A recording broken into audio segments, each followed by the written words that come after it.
we have a bunch of work to do here.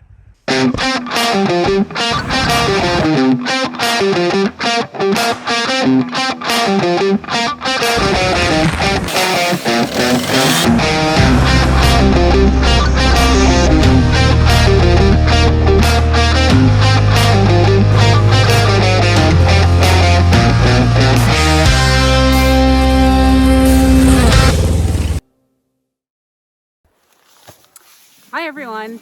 We are on part 3 already of our Snowmobile Overland in the Winter series, where we are going overland to Alaska via the backcountry using the Historic Fantail trail. If you've watched part 1 and part 2 of this series, you'll know that we've been having some struggles getting onto Atlin Lake because it was too icy, but thank goodness we've had some snow and we're ready to roll to go across Atlin Lake, across the shortest railroad, across Tagish Lake, hopefully to find the Fantail trail today. You'll know by the end of the video if we make it there or not. Let's get rolling.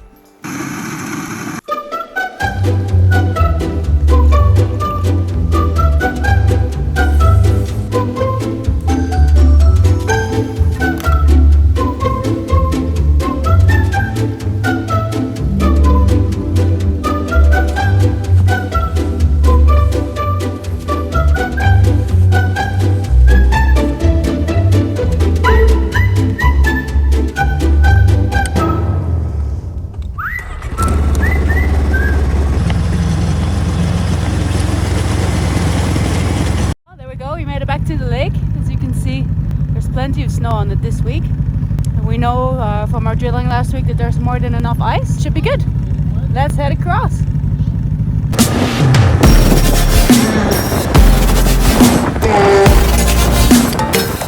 We're just getting up to a pressure crack here. There's plenty of them, but there's risk of open water around them, so we'll see.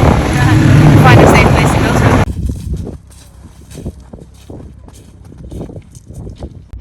This is why we try to avoid the pressure ridges. As you can see, there's water here, and it's hard to tell if it's water on top of the ice or open water. This pressure ridge ends on the shore here, so we're going to go around and continue our journey across the lake. So now we are at the point where that little pressure ridge is meeting the ground, the shore, and then that's kind of safe to pass here.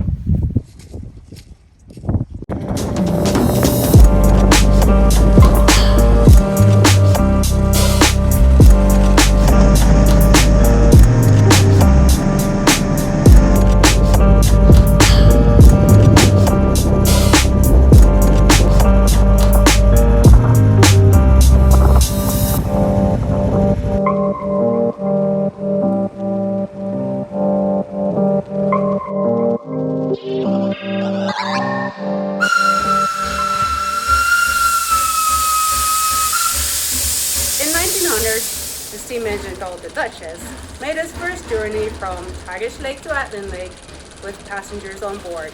At a fare of $2 per person, it was one of the highest fares in North America at the time. Now, this 5-kilometer trek has a slight slope, but because the engine was not powerful enough, people were often asked to get out and push. The train tracks are gone by now, but the trail is still here, and the old train station on Taku Landing still exists. Isn't that cool?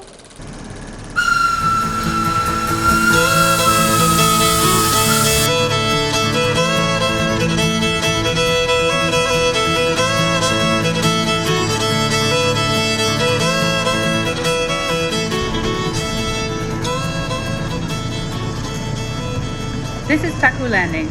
Steamers would arrive here and people would buy their train tickets in the hangar on the left. You can still see some train wagons left on the dock.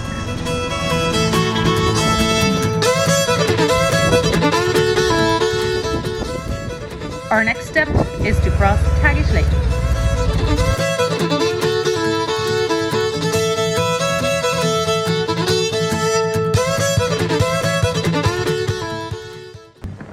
Anything stands out on the ice. We spot something off in the distance and ride to it to check it out. It's a wolf kill, a fresh wolf kill. We must have scared them off because the tracks were relatively fresh.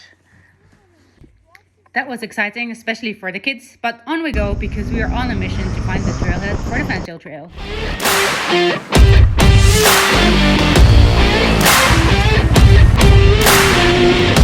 Yes, we made it to the Fantail Trail. Now the hard work begins. Come on here, I got cutting tools. We have a bunch of work to do here.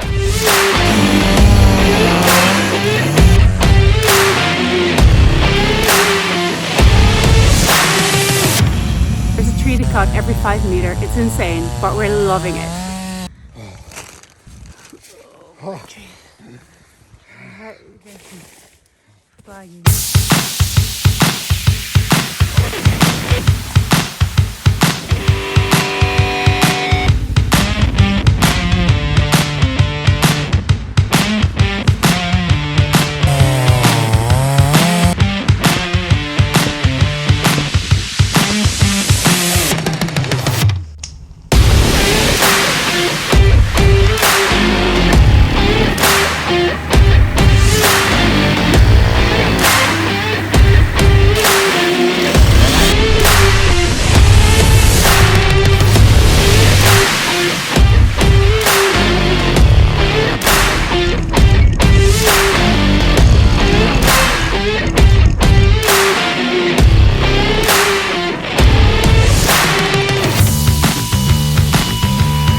Awesome.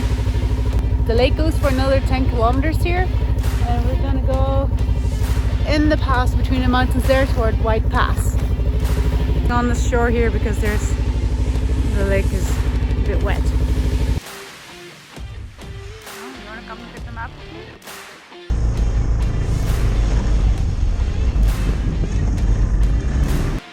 Well, we have some overflow here. What should we get?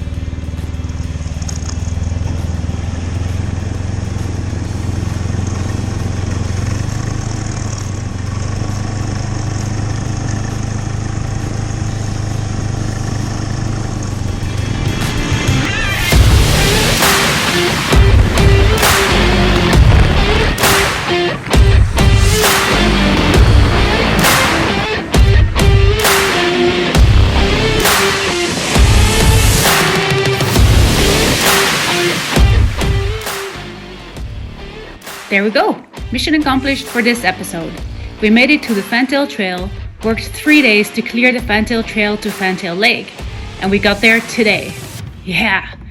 Today we finished at the west end of Fantail Lake. We are turning around.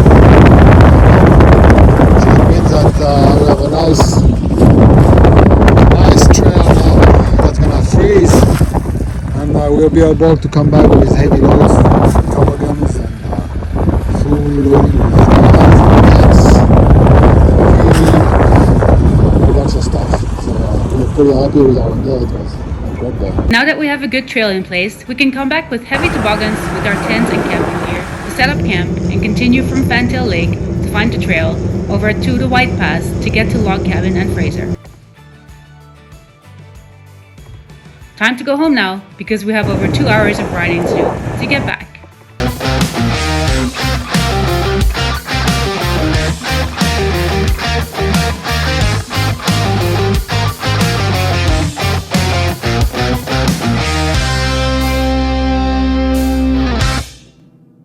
Give us a subscribe and stay tuned. We're returning next weekend, and I'll do some more cutting work. We're not out of the woods yet. There's still a lot of work to do.